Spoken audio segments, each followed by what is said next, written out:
Glycogenesis यानी glycogen की synthesis. Glycogen एक पॉलीसेकेराइड है, होमोपॉलीसेकेराइड है और स्टोरेज पॉलीसेकेराइड्स है। यानी ग्लाइकोजन जो है ये एनिमल्स में स्टोर होता है। इसको हम एनिमल स्टार्च के नाम से भी जानते हैं। ग्लाइकोजन में केवल ग्लूकोज मॉलिक्यूल होता है और अल्फा 1,4 ग्लाइकोसाइडिक लिंकेज से ये ग्लूकोज मॉलिक्यूल जुड़े रहते हैं। इसके अलावा इसमें एक रेगुलर ब्रांचिंग पॉइंट भी होता है अल्फा 1,6 लिंकेज का, तो वो अल्फा 1,6 लिंकेज से भी इसमें चेन जुड़ी रहती है। तो ग्लाइकोजन जो है ये बेसिकली मसल्स और लीवर दो इसके स्टोरेज आर्गन हैं जहाँ पर ये स्टोर होता है और ये एनर्जी देता है, यानी एनर्जी स्टोरिंग फूड है और 24 आवर्स या 48 आवर्स तक स्टारवेशन में एनर्जी प्रोवाइड कर सकता है। वैसे मेन एनर्जी स्टोरिंग फूड है ट्राइग्लिसराइड्स, जो कि एडिपोज में होता है, स्टोर होता है और वो काफ़ी समय तक एनर्जी देने में सक्षम होता है।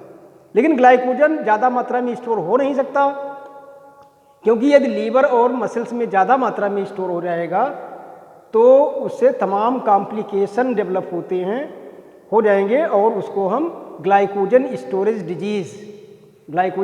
डिजीज़ के नाम से जानते हैं, जिसमें तमाम तरह की बीमारियां होती हैं और वो डिपेंड करता है कि कौन सा एंजाइम डिफेक्टिव है। तो इस तरह से जो है ग्लाइकोजन लीवर और मसल्स में स्टोर होता है, यानी इसकी सिंथेसिस भी लीवर में ही होती है। तो ग्लाइकोजेनेसिस जो है ये ग्लाइकोजन की सिंथेसिस की प्रक्रिया है।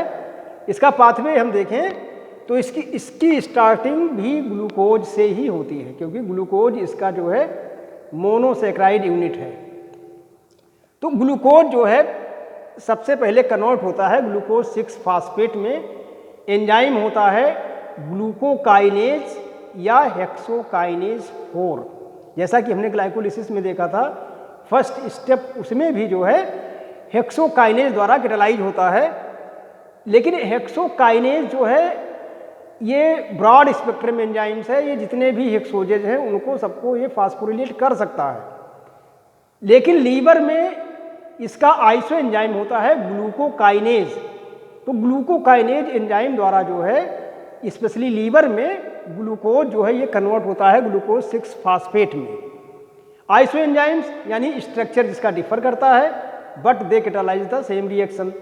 तो हेक्सोकाइनेज भी यही करता है, लेकिन लीवर के केस में या लीवर में जो प्रोसेस होती है इस तरह के फास्फोरिलेशन की ग्लूकोज के, उसमें ग्लूकोकाइनेज जो है ये ग्लूकोज 6 फास्फेट में ग्लूकोज को कन्वर्ट कर देता है।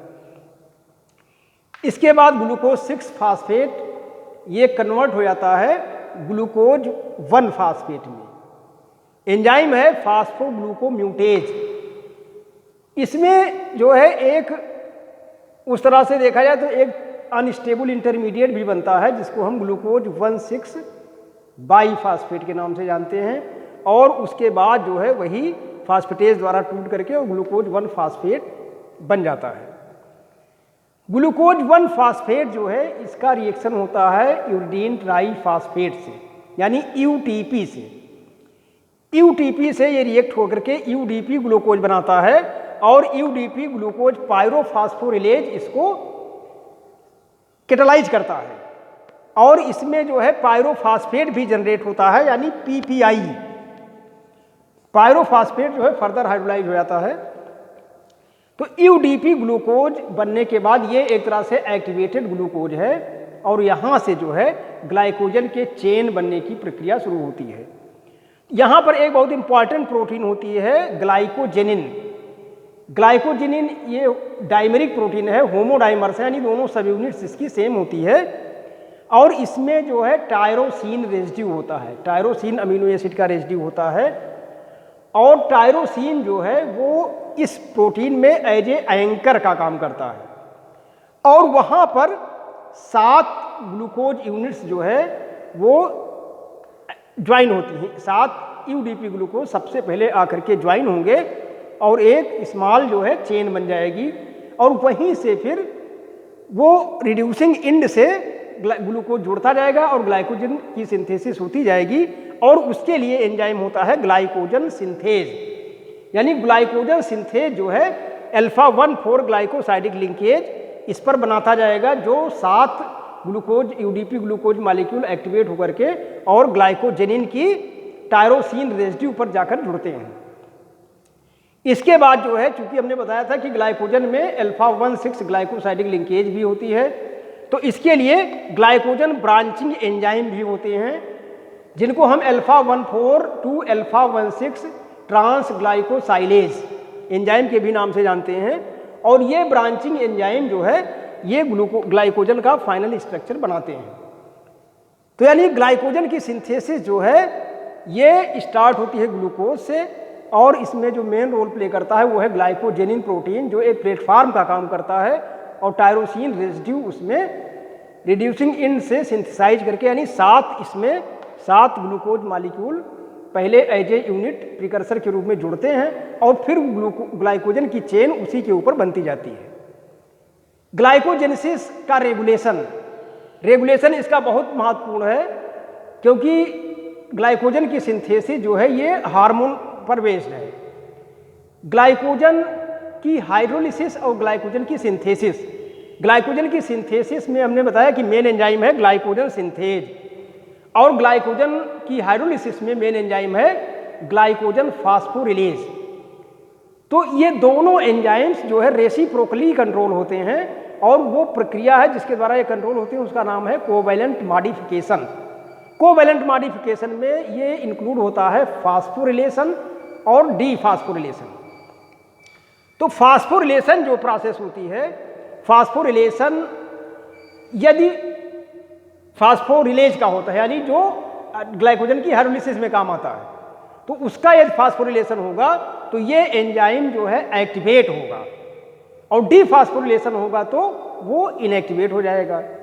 यानी ये 2 फॉर्म में रहते हैं, फास्फोरिलेज ए और बी, और दोनों डिपेंड करता है कि वो फास्फोरिलेटेड फॉर्म में है कि डीफास्फोरिलेटेड फॉर्म में है।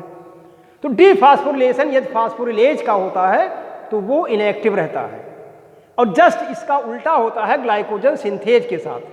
यदि ग्लाइकोजन सिंथेज जो है फास्फोरिलेट हो जाए या कोवेलेंटली मॉडिफाइड हो जाए तो ये एंजाइम इनएक्टिव हो जाता है।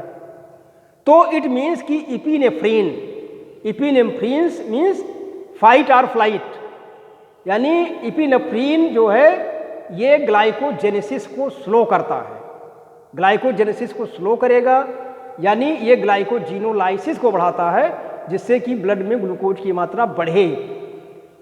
तो ग्लाइकोजन सिंथेज की एक्टिविटी को यदि ये कम करता है, इट मीन्स कि इपिनेफ्रीन जो है कोई भी हार्मोन्स है तो वो साइक्लिक एएमपी के थ्रू एक्ट करता है और एक्ट करेगा, और यदि फास्फोरिलेशन हुआ तो इट मीन्स कि ग्लाइकोजन सिंथेज की एक्टिविटी जो है वो इनहिबिट हो जाएगी। तो यानी और कैल्शियम भी एज ए सेकेंडरी मैसेंजर काम करता है, और यदि फास्फोरिलेशन इसका होता है या कैल्शियम जो है फास्फोरिलेशन को बढ़ावा देता है तो ग्लाइकोजन की सिंथेसिस जो है वो रुक जाती है।